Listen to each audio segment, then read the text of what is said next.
Hey y'all, so I want to talk about tonight's conversation. As I was watching the episode they just had recently about the Me Too movement, the subject was centered around trauma, rape, violation, abuse, etc. So the host had two women on the show, and it was three other guys with them. So one of the guy happened to be very condescending and arrogant, as everybody was opening up about their trauma, sharing their stories or whatnot. He's coming there thinking he's very logical and being rational when he just pretty much made the conversation even worse.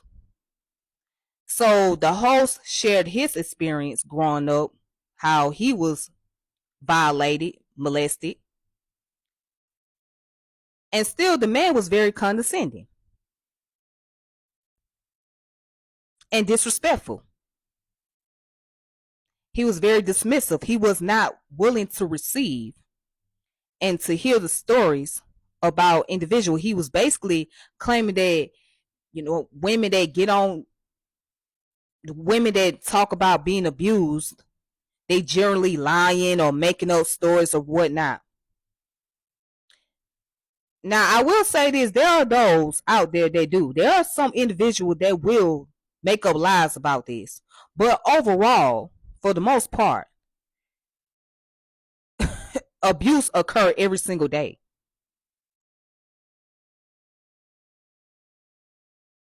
It's not something that is, it can be treated as some you just don't take seriously.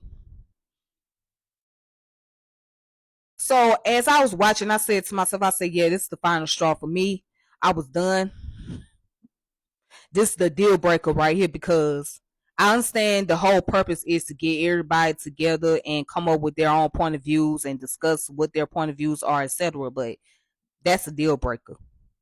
That is a deal breaker. And I'm going to show you why people do not like to talk about their own trauma, or don't even like to share their own experiences with others, because of the antagonism and the narcissism. That's why people don't like having conversations around abuse and trauma, because you always got that one person in the room that want to say something irrational out their damn mouth, and it takes a whole lot to not spazzle out on that individual in front of everybody. And you would think because he's talking to another man that it will go well and it'll be okay, right? How about I seen a video on TikTok that this same guy called himself the victor and everybody else the victims. Then he talked about the guys being simps on there because they were crying.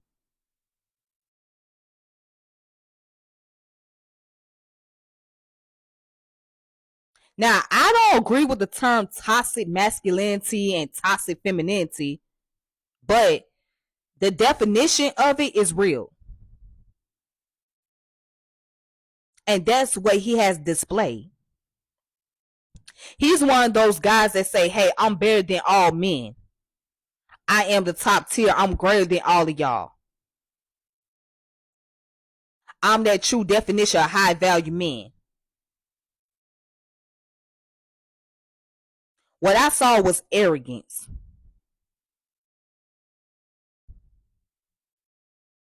And this is one of the reasons why people do not feel safe, especially women. Women do not feel safe to talk about or share their experiences or what they have gone through, because men like this. And for you guys out there that want to call other men soft and say they are simps or they so quick to be crybabies or whatever, y'all better be careful with that. Y'all better be careful, because those are the same men that'll turn around and beat the hell out of somebody's ass. Those are the same guys that'll turn around and execute someone because another man trying to challenge their manhood or question their manhood because they expressing what is going on with them, expressing their trauma, abuse, or whatever circumstances they have dealt with in life. So I'm just saying, some of you guys out there that's walk around with your chest out talking about other men who expressing their trauma, who's opening up about their situation, just know that you better be prepared to fight when it goes down. You better be prepared to get your ass whooped if it's going to go to that point. You better prepare for whatever come your way. Because some of those guys that y'all might take for granted and you think they soft as hell, they can show you otherwise. And I honestly believe that when I was watching the show that the host was ready to jump up and whoop this dude's ass. I think he really wanted to do that. But he wanted to be a little bit more patient with him and be a little bit more calm and try to reason with this man and whatnot. But it wasn't going to work. Nah. And then also, these very same men want to ask questions why women are so masculine. Why women so angry? Because you don't provide that safe space. See, it's men like this who are very arrogant and condescending. They don't provide a safe space for women to be able to express themselves, to be more comfortable in their own skin around them.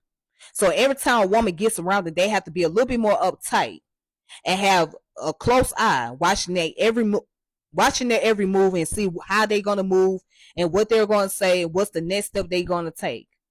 They have to really keep a close eye on these men. So these women don't feel like they in a safe space. So, and then there's a thing called emotional intelligence. Okay. And what I saw with that guy, he lacked the emotional intelligence. He claimed that he's an intelligent guy. And in the way he seemed like he is. But he lacked the emotional intelligence.